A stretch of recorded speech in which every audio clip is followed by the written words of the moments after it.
क्या महबूबा मुफ्ती को जम्मू और कश्मीर में कमज़ोर करने की कोशिश की जा रही है? महबूबा मुफ्ती जो जम्मू और कश्मीर की चीफ मिनिस्टर रह चुकी हैं, महबूबा मुफ्ती जो मेंबर पार्लियामेंट रह चुकी हैं और इस वक्त पीडीपी की प्रेसिडेंट हैं। बहुत से उतार चढ़ाव पीडीपी ने देखे हैं। आपको याद होगा पीडीपी ने जम्मू और कश्मीर में कितनी तेज़ी के साथ अपने कदम जमाए। मुफ्ती मोहम्मद सईद इस रियासत के चीफ मिनिस्टर रहे और उनके बाद महबूबा मुफ्ती ने इस रियासत की कमान संभाली। 370 के बाद पीडीपी, नेशनल कॉन्फ्रेंस और बहुत सी जमातों ने मिलकर अलायंस किया। दो बड़ी जमातें जिनमें नेशनल कॉन्फ्रेंस और पीडीपी थी। अलायंस में ये तय पाया था कि जम्मू और कश्मीर की बका के लिए, जम्मू और कश्मीर की तामीर और तरक्की के लिए, जम्मू और कश्मीर से भारतीय जनता पार्टी को दूर रखने के लिए, जम्मू और कश्मीर की 370 की लड़ाई मिलकर लड़ने के लिए एक अलायंस बनाया और उस अलायंस का नाम था गुपकार अलायंस। मोहम्मद यूसुफ तारेगामी उसके स्पोक्स पर्सन थे। बहुत सी और छोटी छोटी जमातें भी इसमें शामिल थीं। कश्मीर में 12 मीटिंग्स हुई, जम्मू में 12 मीटिंग्स हुई, लेकिन जब इस गठबंधन की सबसे ज़्यादा ज़रूरत इन जमातों को थी तब ये अलायंस बिखर गया। उमर अब्दुल्ला के ऊपर ये इल्ज़ाम लगाया जा रहा है कि उमर अब्दुल्ला ने धोखा दिया पीडीपी को।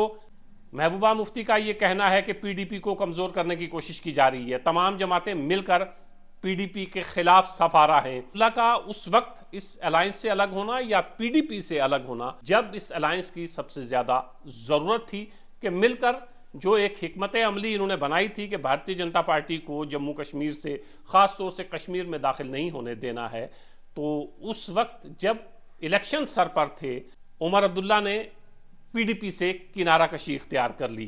तो इसके क्या माने लिए जाएं? पीडीपी के लोग ये मानते हैं कि उमर अब्दुल्ला ने धोखा दिया है, अब्दुल्ला ने हाथ मिलाया है भारतीय जनता पार्टी के साथ। पीडीपी क्या अकेले दम पर जम्मू और कश्मीर में इंतखाबात लड़ पाएगी? रीजनल जमातों का असल इम्तहान असम्बली के इंतखाबात में होता है, लेकिन इस वक्त जम्मू और कश्मीर की 5 सीटों के ऊपर ये तमाम जमातें अपना अपना कैंडिडेट खड़ा करेंगी। पीडीपी खास तौर से 3 सीटों के ऊपर पीडीपी की खास नज़र होगी और उसमें भी राजौरी अनंतनाग सीट के ऊपर महबूबा मुफ्ती की खास नज़र है। बताया यह जा रहा था कि महबूबा मुफ्ती यहाँ से इलेक्शन लड़ेंगी और नेशनल कॉन्फ्रेंस उसकी हिमायत करेगी, लेकिन आप तमाम लोग जानते हैं और हम ये खबर आप तक पहुँचा चुके हैं कि किस तरह ये अलायंस बिखरा और उमर अब्दुल्ला अलग हो गए। लेकिन अलग होते वक्त उमर अब्दुल्ला ने जो प्रेस कॉन्फ्रेंस की, उस प्रेस कॉन्फ्रेंस से लग ये रहा था कि पीडीपी ज़मीनी सतह पर बहुत कमज़ोर है, लेकिन सच इसके बिल्कुल मुख्तलिफ है। अगर आप कश्मीर के लोगों से बात करेंगे तो आपको पता चलेगा कि पीडीपी किसी भी सूरत में नेशनल कॉन्फ्रेंस से कमज़ोर नहीं है। हाँ, कुछ जगह ऐसी ज़रूर हैं कि पीडीपी वहाँ कमज़ोर हुई है और उस कमज़ोरी की वजह यह है कि बहुत सारे पीडीपी के बड़े चेहरे पीडीपी को छोड़कर अलग हो गए हैं। पीडीपी का इंटैक्ट वोटर है, वो पीडीपी के साथ है। तो पीडीपी इतनी कमज़ोर नहीं है जितनी बार बार उमर अब्दुल्ला अपनी प्रेस कॉन्फ्रेंस में उसका इजहार करते हैं। महबूबा मुफ्ती इलेक्शन लड़ना जानती हैं। महबूबा मुफ्ती की हिकमत अमली क्या होगी? क्या महबूबा मुफ्ती उमर अब्दुल्ला के सामने इलेक्शन लड़ेंगी? बहुत सारी ऐसी जगह है जहां पीडीपी बहुत मजबूत है और वो इलाके इस वक्त श्रीनगर जो पार्लिमानी सीट है उसके साथ हैं। तो उमर अब्दुल्ला जो ये मानते हैं या ये समझते हैं कि पीडीपी ज़मीनी सतह पर बहुत कमज़ोर है, ज़मीन पर हमें दिखाई नहीं देता है। यकीनन कुछ जगहों पर पीडीपी ज़रूर कमज़ोर हुई है क्योंकि उसके बड़े चेहरे उसको छोड़कर गए हैं, लेकिन महबूबा मुफ्ती ने अपनी उस बिखरी हुई जमात को समेटने की कोशिश ज़रूर की है।